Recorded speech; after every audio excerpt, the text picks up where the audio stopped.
केंद्रीय मंत्री श्रीमती स्मृति ईरानी जी द्वारा सरीगाम में उमरगांव विधानसभा सीट के भाजपा प्रत्याशी के चुनाव प्रचार को लेकर एक बड़ी सभा को संबोधित किया गया। कल श्रीमती स्मृति ईरानी जी, जो कि मोदी सरकार में केंद्रीय मंत्री हैं और महिला एवं बाल विकास तथा अल्पसंख्यक जैसे महत्वपूर्ण मंत्रालयों की जवाबदारी संभालती है, उनके द्वारा वलसाड़ जिले के उमरगांव विधानसभा सीट के भाजपा प्रत्याशी रमनलाल पाटकर के प्रचार हेतु उमरगांव तालुका के सरीगाम विस्तार में जाहिर जनसभा को संबोधित किया। विशेष के बारे में मैं बोल रही हूँ। उनके पापों की श्रृंखला में एक पाप और जुड़ा है। अपनी यात्रा का नाम उन्होंने भारत जोड़ो दिया, लेकिन आज मध्य भारत से जब उनकी यात्रा निकल रही थी, तब उनके कार्यकर्ताओं ने ये जुर्रत की कि पाकिस्तान जिंदाबाद का नारा कांग्रेस के कार्यकर्ताओं ने दिया। देश की राजनीति में एक दिन एक ऐसा मंजर भी आएगा जब कांग्रेस का निर्लज कार्यकर्ता पाकिस्तान जिंदाबाद का नारा लगाएगा। इसलिए आज उस कार्यकर्ता जो राहुल गांधी के प्रिय हैं, उन तक एक बार फिर इस पुण्य धरती से आवाज पहुंचे कि चाहे वो उत्तर भारतीय हो, चाहे वो गुजराती हो, वो पाकिस्तान जिंदाबाद का नारा हिंदुस्तान में बर्दाश्त नहीं करेगा। तो बोलो भारत माता की। ये दुस्साहस इसलिए क्योंकि कांग्रेस की एक रणनीति सी रही है, भारत को और भारतीयों को गाली दो।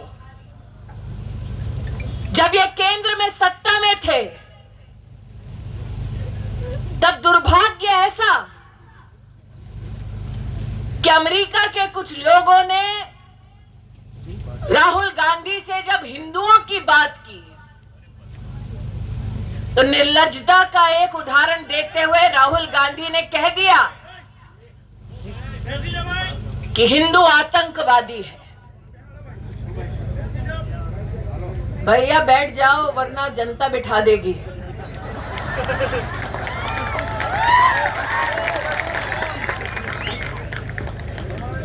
आज उन कांग्रेस के नेता से कहना चाहती हूं कि तुमने हिंदू धर्म का, हिंदुत्व का, हिंदुओं का अपमान किया। किसी ने आक्रोश में पलटकर तुम्हें कोई जवाब नहीं दिया, लेकिन हम चाहे किसी भी धर्म, किसी भी समुदाय के लोग हों, जिसके दिल में हिंदुस्तान बसता है, जिसके रगों में हिंदुस्तान का खून दौड़ता है, वो हिंदुस्तानी पाकिस्तान जिंदाबाद का नारा नहीं पचाएगा। इसलिए पब्लिक से आज कहने आई हूं, वो जो यात्रा में निकले हैं उन तक आवाज पहुंचे कि ये दुस्साहस गुजरात और उत्तर भारत की जनता बर्दाश्त नहीं करेगी। फिर से कहती हूं, बोलो भारत माता की।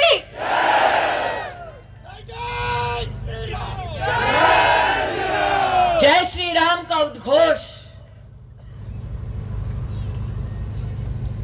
जिसके कंठ से निकला, उससे कहना चाहती हूं कि बड़े गर्व से जय श्री राम का उद्घोष देने के लिए इस देश में लाखों ने अपने प्राण त्यागे हैं। एक कांग्रेस ऐसी भी जिसका नाम पश्चिम बंगाल में तृणमूल है, वहां अगर जय श्री राम का कोई नारा देता है तो ऐसे नौजवान को खुले खेत में फांसी पर लटका दिया जाता है। मीडिया के बंधु उपस्थित हैं। ये जनता जनार्दन समझदार है, यूट्यूब पर जाकर, फेसबुक पर जाकर देख सकती है कि पश्चिम बंगाल में अगर कोई महिला स्त्री भगवा झंडा उठाती है और जय श्री राम कहती है तो उसके घर से, उसकी गली से, उसके गांव से उसे उठा लिया जाता है। इसलिए शुक्र मनाओ भाई, तुम गुजरात में हो, गर्व से कह सकते हो जय श्री राम।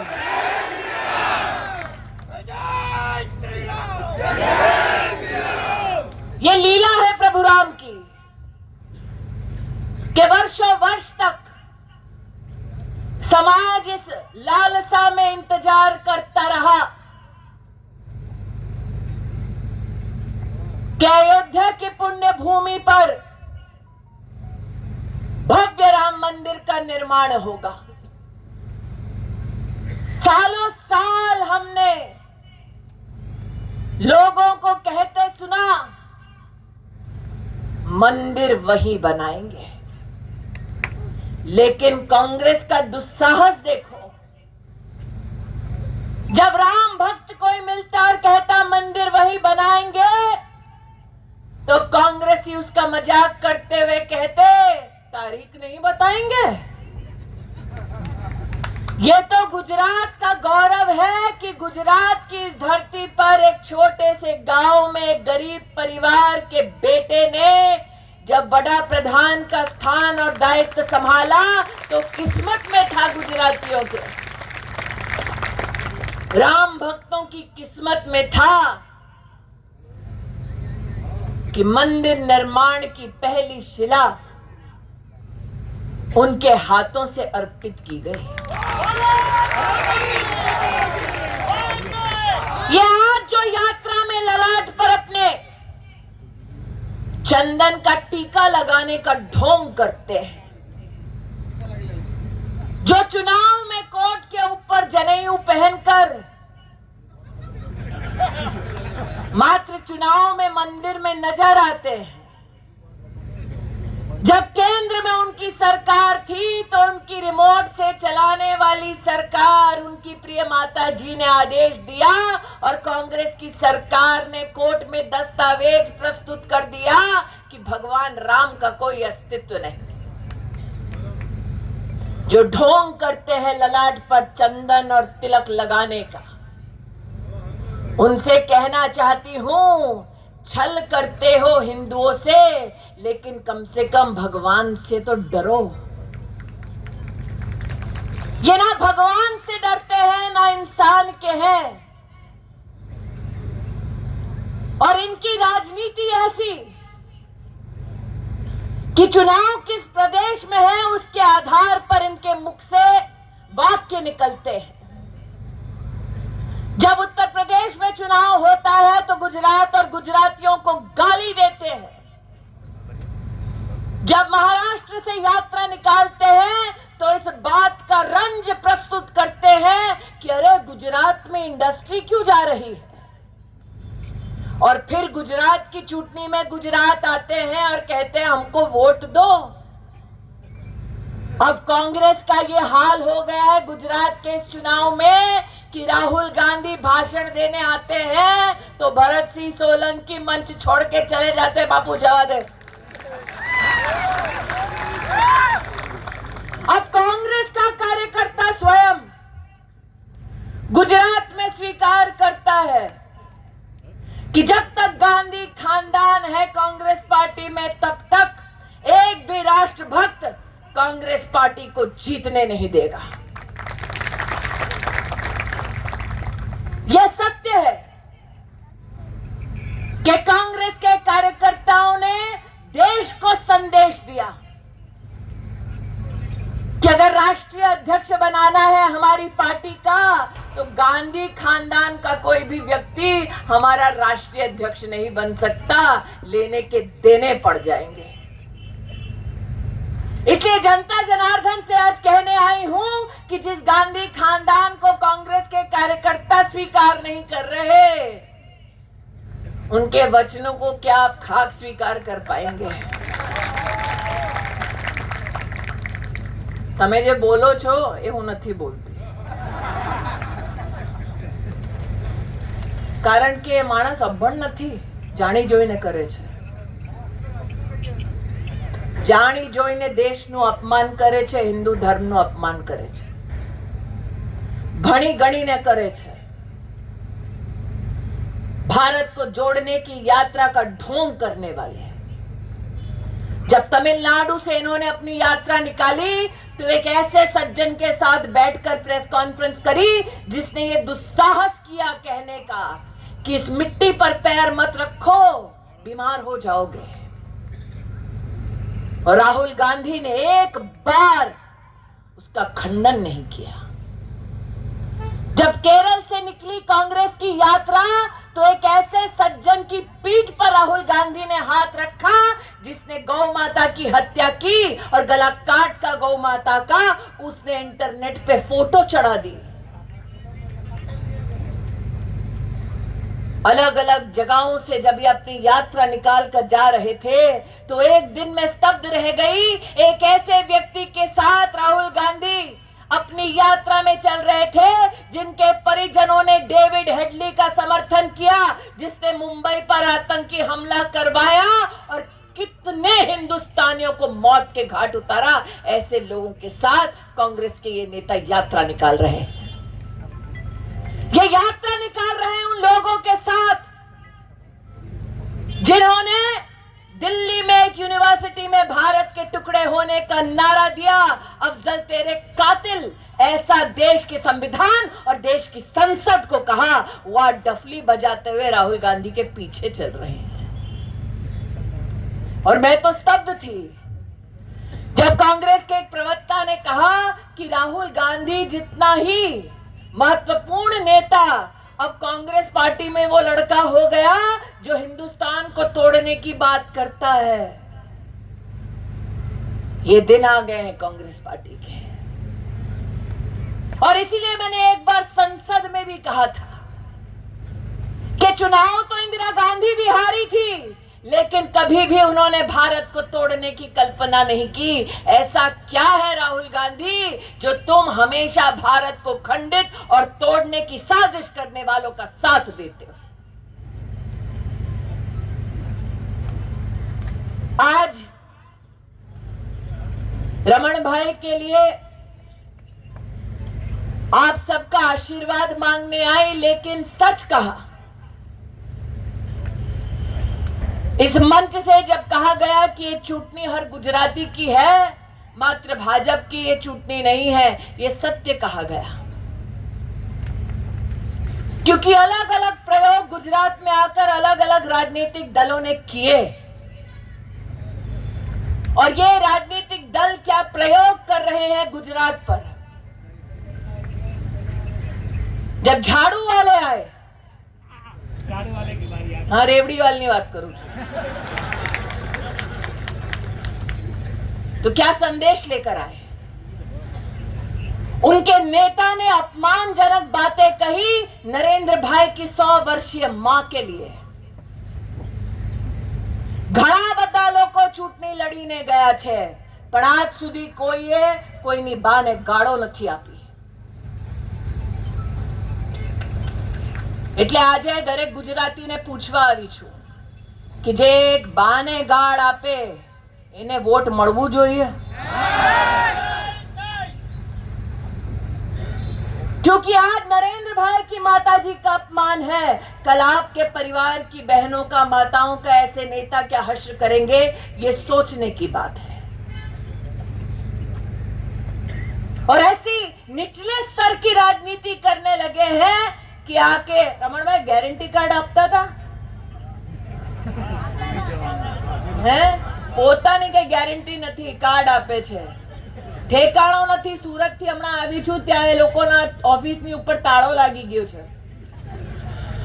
उसके कार्यालय पे एक ताला लग गया है और यहाँ गारंटी कार्ड दे रहा है.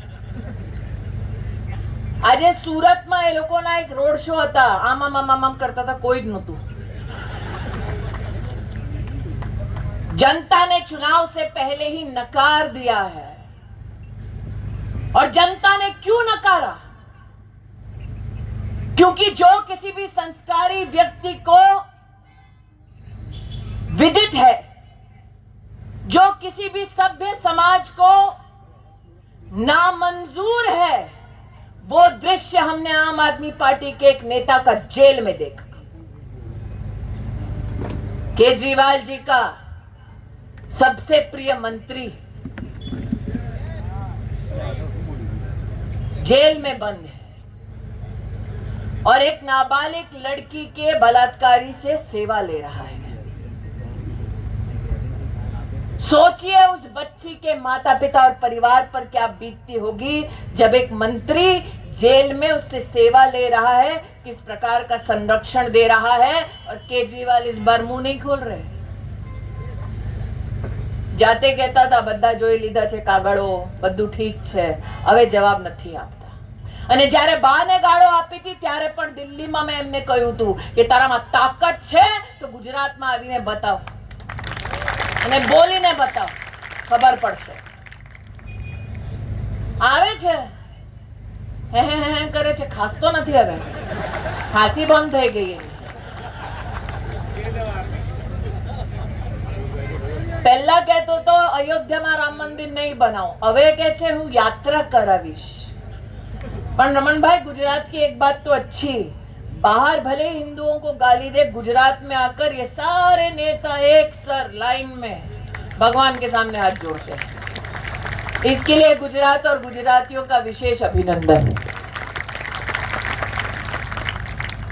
इसलिए आज आपके मध्य में कहने आई हूं, शांति बहन ने सही कहा, ये चुनाव आपका है। अगर राष्ट्रभक्त को मंजूर नहीं पाकिस्तान जिंदाबाद का नारा, तो 1 तारीख को पोलिंग बूथ पर जाएं, कमल का बटन दबाएं। अगर राम भक्त को मंजूर नहीं राम का अपमान, तो 1 तारीख को पोलिंग बूथ पर जाएं, कमल का बटन दबाएं। अगर आप समर्थन नहीं करते एक बालिका के बलात्कारी का, तो 1 तारीख को पोलिंग बूथ पर जाएं और कमल का बटन दबाएं। अगर आप गर्वी गुजराती हैं और इस अमृत काल में संकल्प लेते हैं कि जब हिंदुस्तान का लोकतंत्र 100 साल का होगा, तब लाल किले की प्राचीर से जब हम ध्वजा लहराएंगे तो गर्व से कहेंगे कि इस राष्ट्र के उत्थान में हमारा भी योगदान है। हमने गुजरात से एक बड़ा प्रधान भेजा जिसने अमृत का पान, विकास का पान पूरे देश को कराया। अगर राष्ट्र की, गुजरात की तरक्की चाहिए तो 1 तारीख को पोलिंग बूथ पर जाइए और कमल का बटन दबाइए। આજે ઘણા બધા મારા મીડિયાના મિત્રોએ કહ્યું, બેન તમે અમને બાઇટ આપશો?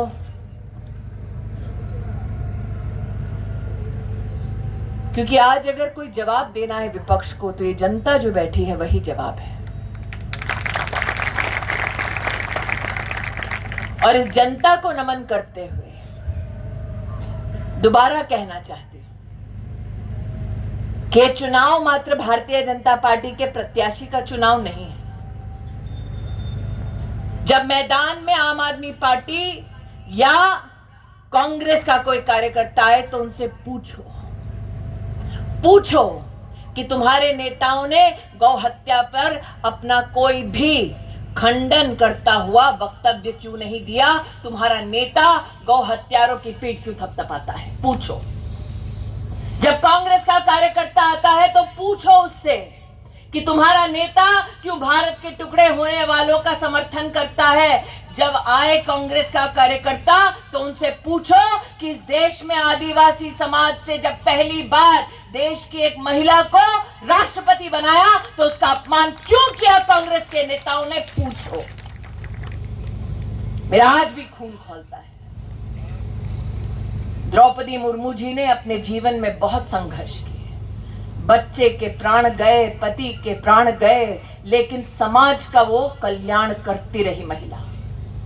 उस महिला ने समाज से या संगठन से कभी भी अपनी सेवा के एवज में कुछ नहीं मांगा। अगर हम उस महिला को दे सकते हैं तो हमारी देश के राष्ट्रपति को सम्मान दे सकते हैं। उनके सम्मान में अगर आदिवासी परिवारों का हम सम्मान करते हैं तो 1 तारीख को पोलिंग बूथ पर जाओ, कमल का बटन दबाओ, आदिवासी समाज का सम्मान बढ़ाओ।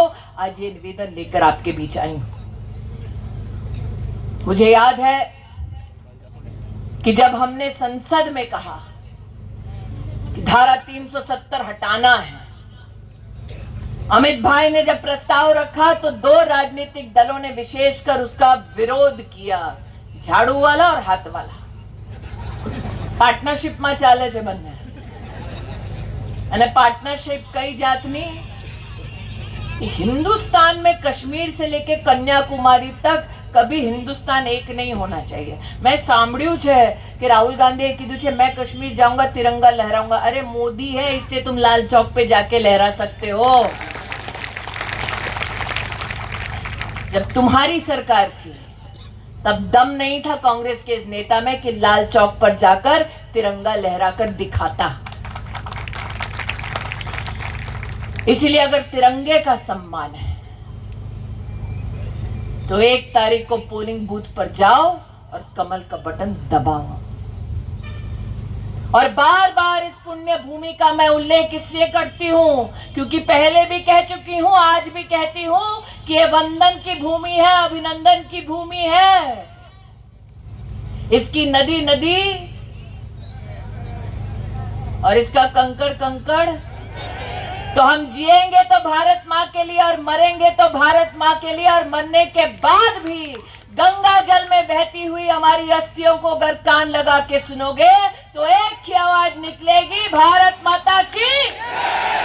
इस जयकारे के साथ पुनः कहती हूं, राष्ट्रभक्त हो तो 1 तारीख को पोलिंग बूथ पर जाओ, कमल का बटन दबाओ, गुजरात और भारत को जिताओ।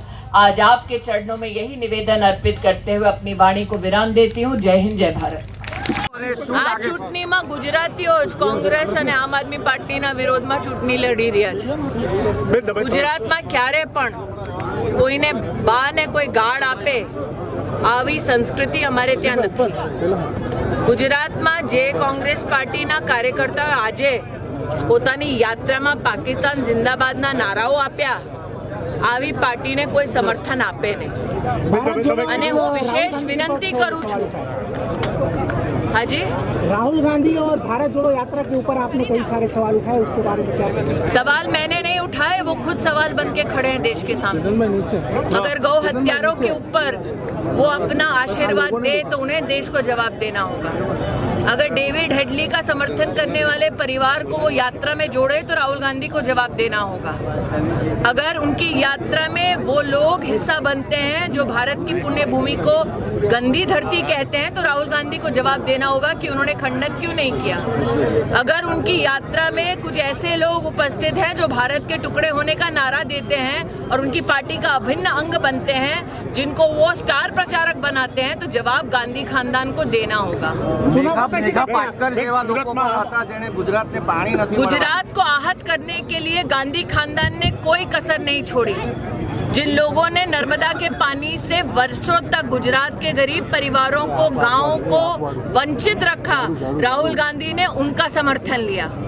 राहुल गांधी ने स्वयं गुजरात में क्यों इंडस्ट्रीज और इन्वेस्टमेंट आ रही है उसका खंडन किया। तो गुजरातियों से इतना बैर क्यों?